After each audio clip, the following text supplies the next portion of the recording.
Hi everyone, now I want to talk about model-based rapid prototyping. More specifically, we want to look at nonlinear NMPC, and we want to answer the question, what tools are there actually, so that you can easily design your control algorithm, and then at the end also that you are able to tweak your NMPC algorithm and deploy it on an embedded hardware, so that you can actually use the NMPC algorithm to control a system. And rapid prototyping then means that you have tools available which help you during the whole process. So the goal of model-based design in general is that you systematically use a system model in the design process. This helps you to actually design your algorithm, to verify your algorithm, and then to analyze it in depth, and at the end also to be able to autocode generate it and deploy it on hardware.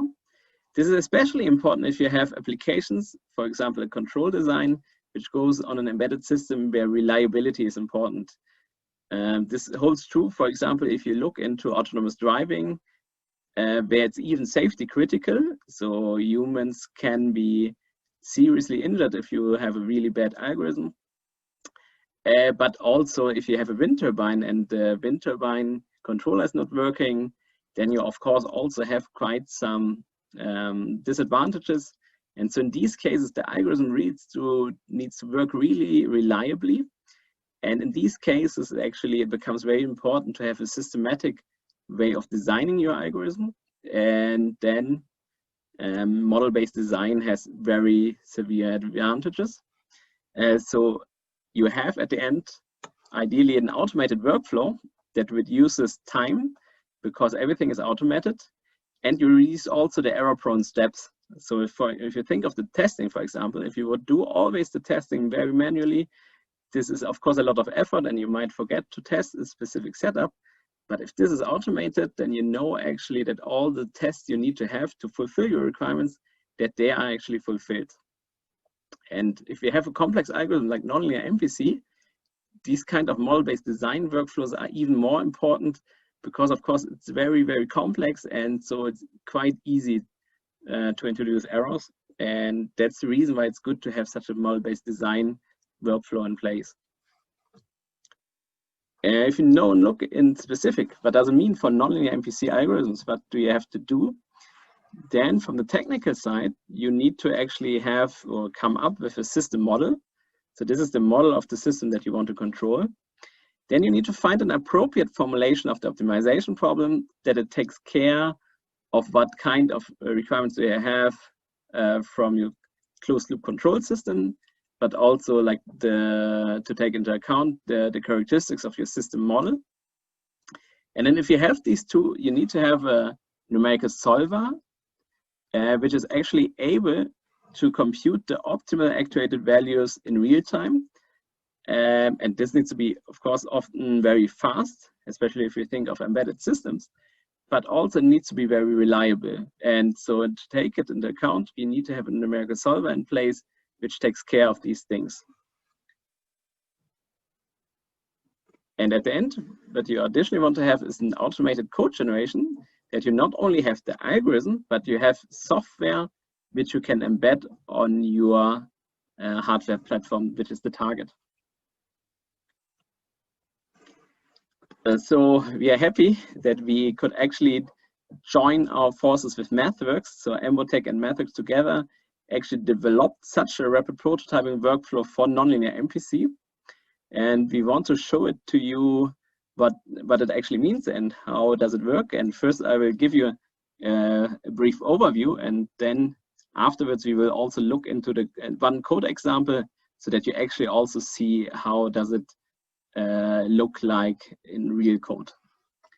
So we have on the one side the MathWorks Model Predictive Control Toolbox, and there you can easily design your NMPC control algorithm. You can validate your design, so it gives you a very nice and flexible user interface to actually play around and also to design it. So if you want to see if a parameter changes, what actually happens, so you can do that quite easily. So you can set up your NMPC algorithm in the Model Predictive Control Toolbox, and then afterwards you can obtain a tailored solver for your specific NMPC application.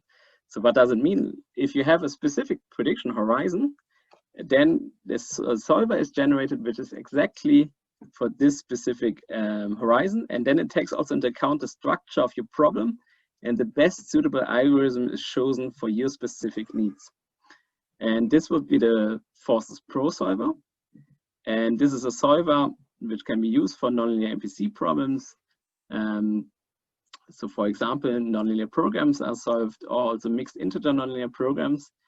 And it is very fast, very reliable. And at the end, also the code is embeddable on real-time hardware. If you have now generated the solver with FORCESPRO, then you can actually use it back in your model predictive control toolbox, or in general in your Simulink environment, to actually use it within simulations to run the NMPC algorithm, but also to use it for automatic code generation. All right, then let's continue with the model-based rapid prototyping for nonlinear MPC. And now let's look on a concrete example to actually see the whole workflow, how to go from the model actually, which you derive for actually describing your process, to developing an NMPC controller, and then at the end also deploying it on hardware. And to showcase that, Mats is actually with us, who will give us a demo. Hi Mats, do you want to introduce yourself? Absolutely.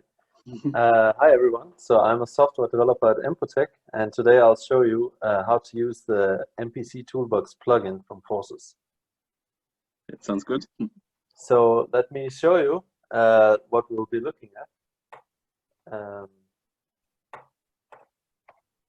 So basically what we want to look at is a lane change controller, lane following controller. So the objective of this controller is to follow a path or a trajectory, and it's pretty simple. The model is pretty simple. It's what you see here on the illustration. So we have a car which is supposed to track a given reference trajectory. Okay, and what I'll show you is how to use the MPC Toolbox plugin from Forces to do that. So let me show you some code here. So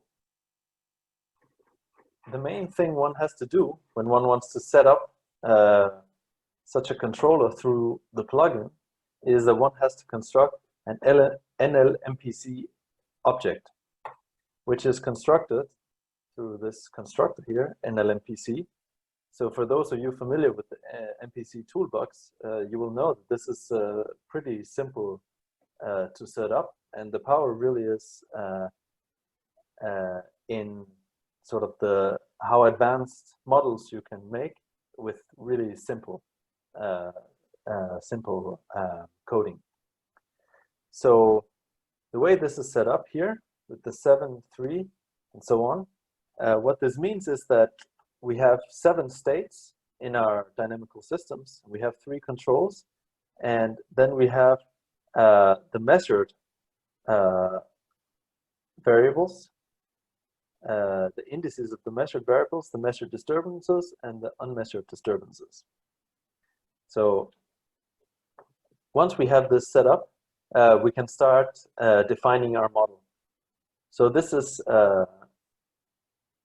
fairly straightforward. So the first thing we want to do, there are essentially 2 parts. We want to define the dynamical model as well as the optimization problem.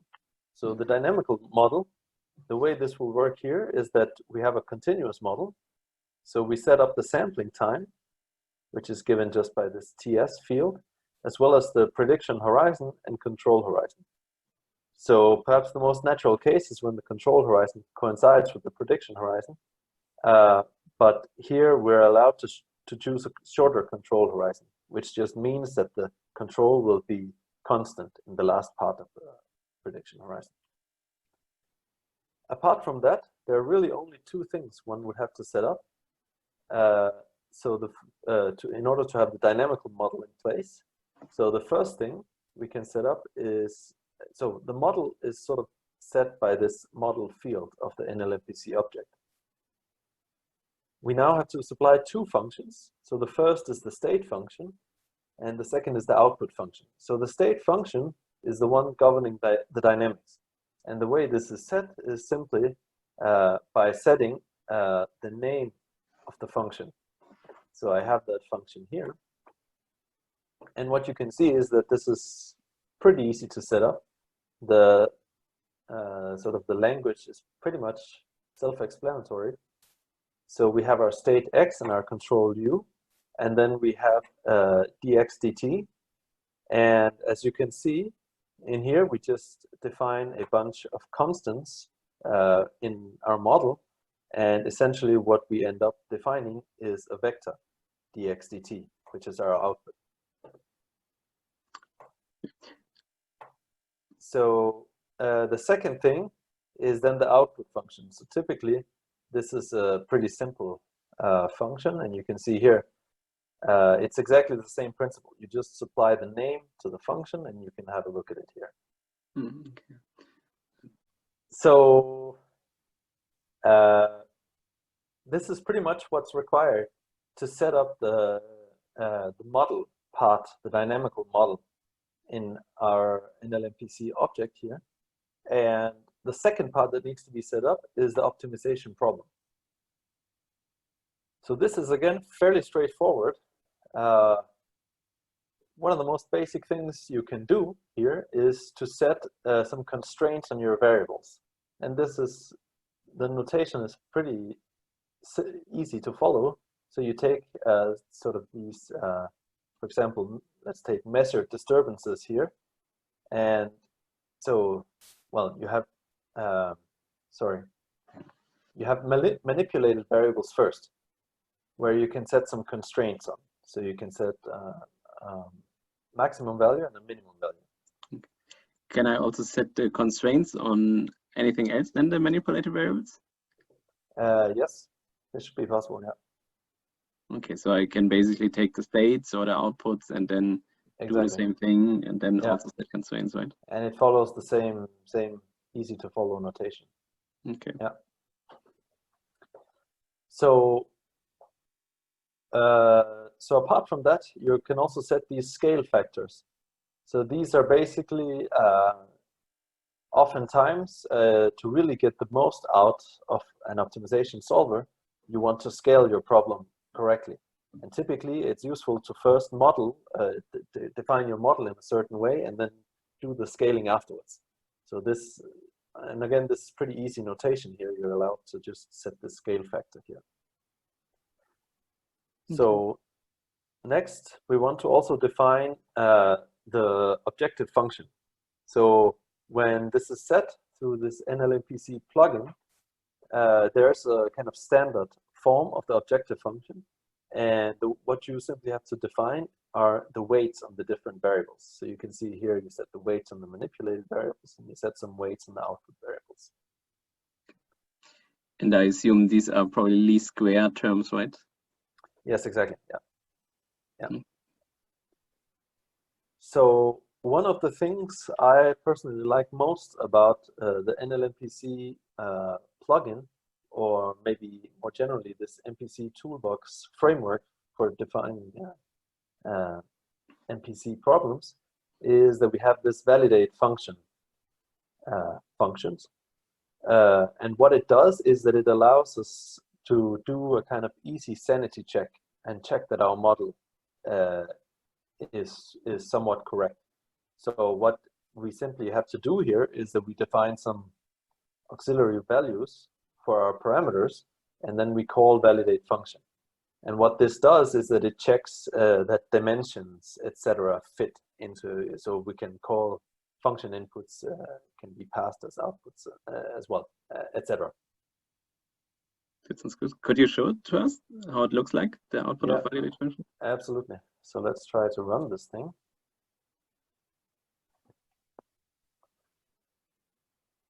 So we come down here, and what we can see is that it tells us here that our state function is okay, our output function seems to be okay. So everything looks good so far. Okay, that's good. So so far, all of this is pretty much the MPC Toolbox framework. So now we come how to pass this information developed in this framework into forces. And this is super easy. So basically, apart from the NLMPC object, you also need to specify some options to define the properties of the solver you get out. And this is, again, there are sort of, it's very easy to set up. So we have this NLMPC to forces options, which outputs some options. So let me take a look at this here. So you can see that we have, these are just sort of user, sort of default settings. You can see here, for example, that it's set up by default to use an interior point method. You can see which server it's going to get its solver from. And then you can define various constraints here. Then there are more sort of algorithmic things here. You can define some tolerances, as well as some regularization parameters, etc.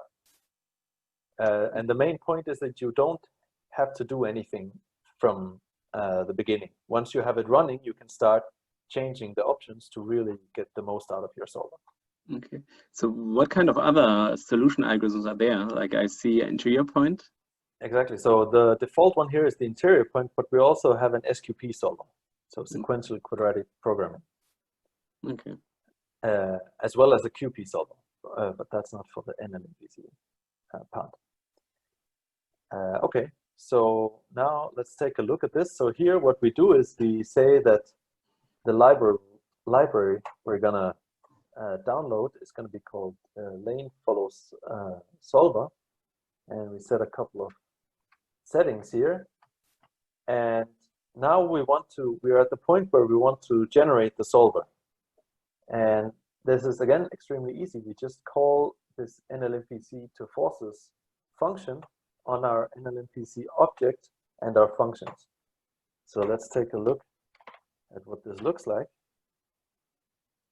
So you can see here, it calls up the Embotech server, and it starts generating a solver and compiling it, and then it will send it back to us.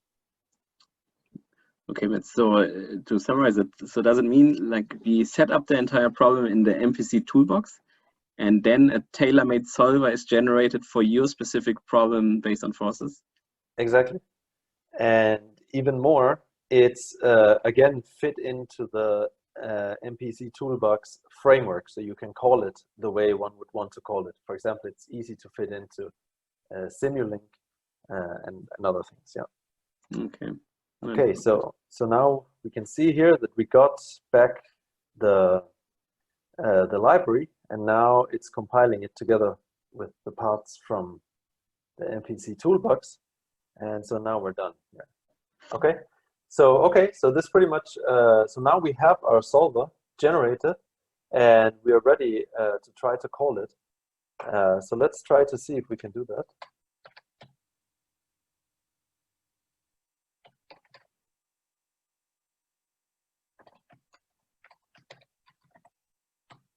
So what we do is simply we pass it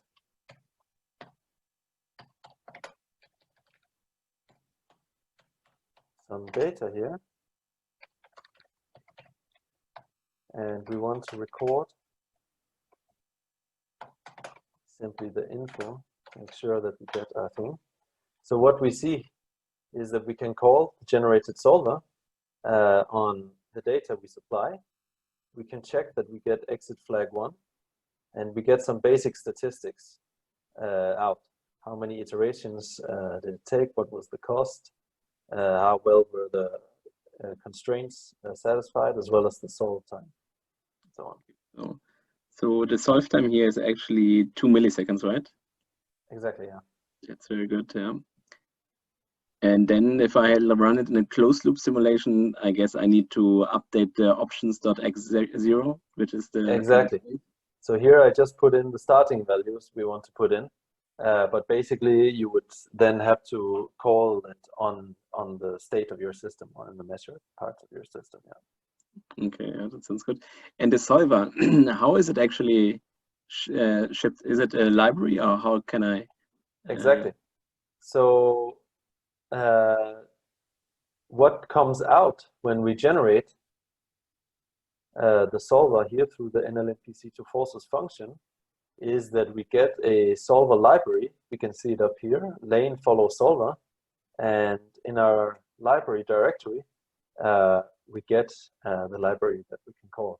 This is then compiled into the NLMPC move lane follow solver, which can be called on the NPC toolbox type data that we have. Oh, that sounds very good. Great.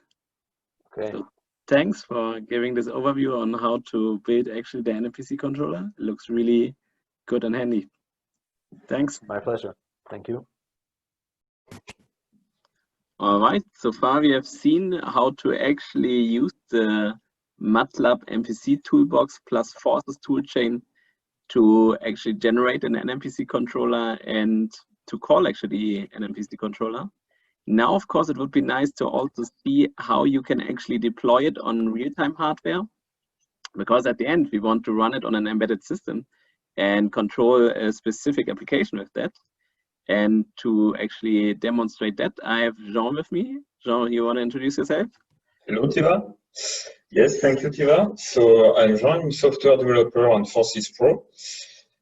And I'm going to present you how to deploy a Simulink model with nonlinear MPC plugin block inside on an embedded target,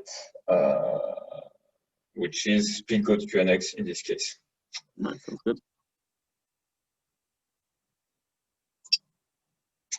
So let's start with the script that you had seen before, where we have generated solver using the plugin function NLMPC to forces, taking a nonlinear MPC object and options. In those options, we can either specify, as you have probably heard before, the solver type, integer pointer, SQP, and the platform, which in this case will be Speedgoat QNX, but we support DSpace, MicroToolbox, and BeagleBone, which is under the hood is an ARM v8 architecture. So in this case, I will present Speedgoat QNX. And I assume if I want to have another hardware, I would put it here in this line that I have, for example, the Speedgoat, right? Exactly, you will put it here. And so let's call the, let's first look at what this generation function does. So it downloads a directory which contains the solver data that we need. So basically the length, the header defining the solver functions and structures, and the libraries. So library for your host platform, which is in this case Windows, and library for your target platform, in this case the Unix-like library, Speedgoat QNX. And this is this library which will be basically sent to the target platform. So I have here with me a Speedgoat QNX platform in my office, somewhere in another room, and we'll be exchanging UDP packets between my desktop PC and the Speedgoat QNX platform on which the model will be running. So you can basically see on your desktop PC what is happening on the embedded platform, which is here the Speedgoat, and then you can run the controller, probably the whole closed loop simulation there, and then you can see from your desktop PC what's happening there.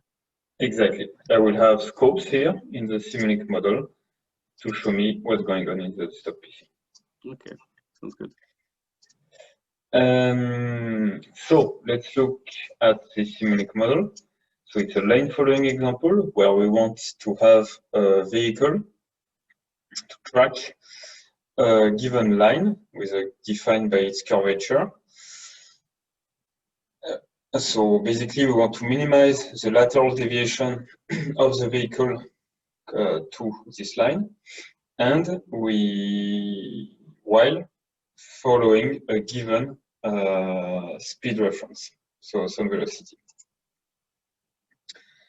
So this velocity is an input. The curvature sequence is also an input to our controller, and we have the vehicle dynamics, which is not realistic but not too complicated, and the sensor dynamics, so modeling the sensors to measure the lateral deviation and the yaw angle of the car, and finally the main block, which is the nonlinear NMPC block. So if I may ask, so the vehicle dynamics block, that's your plant model that simulates your system, right? And then you test the controller against this plant model, which is the vehicle dynamics block you just wrote, right? Exactly. So we have the model, which models basically the real system, and here we also have a model-based control, which is part of our solver library, essentially. So the NMPC block decomposes in two parts. So the extended Kalman filter to get the state estimation from the sensor measurements, the inputs, and the reference. And finally, we have the NMPC controller itself, which will be this nonlinear NMPC block, taking the reference, the state, the previous manipulated variable, and the measured disturbance as inputs, and outputting the optimal control law for our car to follow the trajectory. So here is what we have. So in this nonlinear NMPC block, we have as input the core data generated by NMPC2 forces. And as well as this core data, we can input a few things. So here we only input the measured disturbance, the measured targets, and the model parameters. Here we'll input the measured disturbance, and we have also some online features which we can change at runtime. So for instance, I could put some weights on the output, and you would see a new input coming here in this model. I would just need to link it to another simulink block, providing a signal, which is the output. So I'm not gonna do that here, but you can do it if you want. Okay, so this means I could, in the embedded platform, I could also change the weights during runtime, right? Exactly. The weights on the outputs, the inputs, the input rate, if you have some, and the soft constraints. We also have, you could also change the bounds at runtime, bounds on the manipulated variables, the outputs, the rate limits. And you could also change your initial guess, which is quite important for a nonlinear solver. So the initial guess on the input and the initial guess on the state. But I don't need to specify the initial guess, right? I can do it to speed up, but I don't have to. You don't have to. Forces has a built-in initial guess. Okay.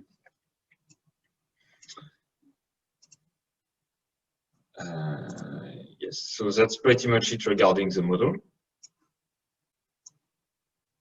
Yeah. So I'm gonna run the model on my machine now.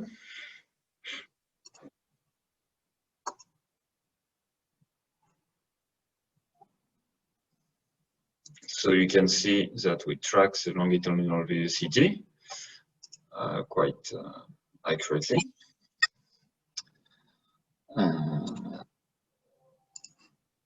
We track the longitudinal velocity, and we are also able to minimize the lateral deviation.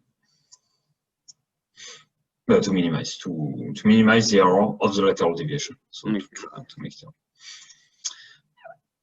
That's it. And now what I'm going to do is deploy this model on the speed goat to run it there along with the forces solver. So here I have this script, which once I have generated the solver, I'm able to open the model, load it, and then generate the C code for this model and the library. Okay. And this library will of course use internally link the forces library. So I'm going to run through that.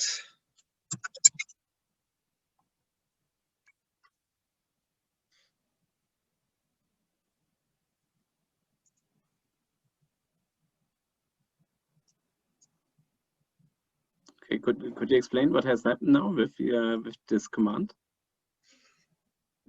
So with this command, basically what is happening is that I am able to generate the solver, which you see now, solver generation starts, and I will then generate and build the simulate model to be sent on the target. Okay. So yeah. Okay. And at the moment now the server is compiled and then downloaded onto your system, right? Exactly. Package downloaded. So code is generated online and compiled online. Okay. And it's now compiled specifically for the SpeedGoat QNX platform. Exactly. So we have, as I told you before, one library for your host, which is in the lib folder, and one library for your target. So SpeedGoat QNX, so the .a library. Okay. Now we are basically moving to the generation of the simulate code, the C code for the simulate model. So successfully done. Basically, we use the QNX compiler. And once we are done with this code generation and have built the library, we can send our model, deploy our model to the SpeedGoat, run it there, and get our data back. So I'm going to do real time. Deploy to target.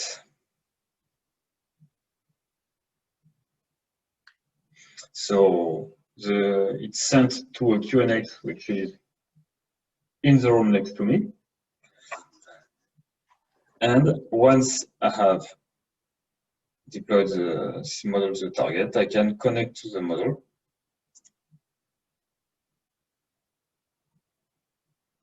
And start running.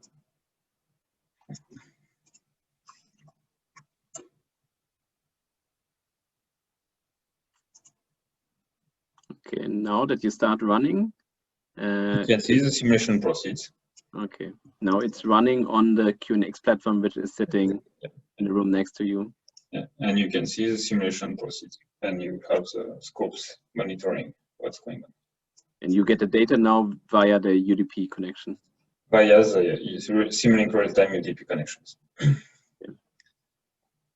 And as you see, we have essentially the same behavior as on my desktop PC. Ah, that sounds good.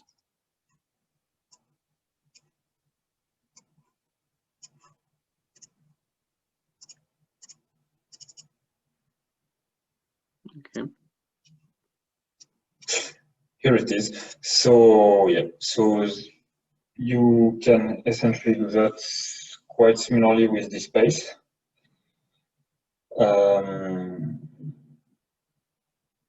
And one use case is also to run the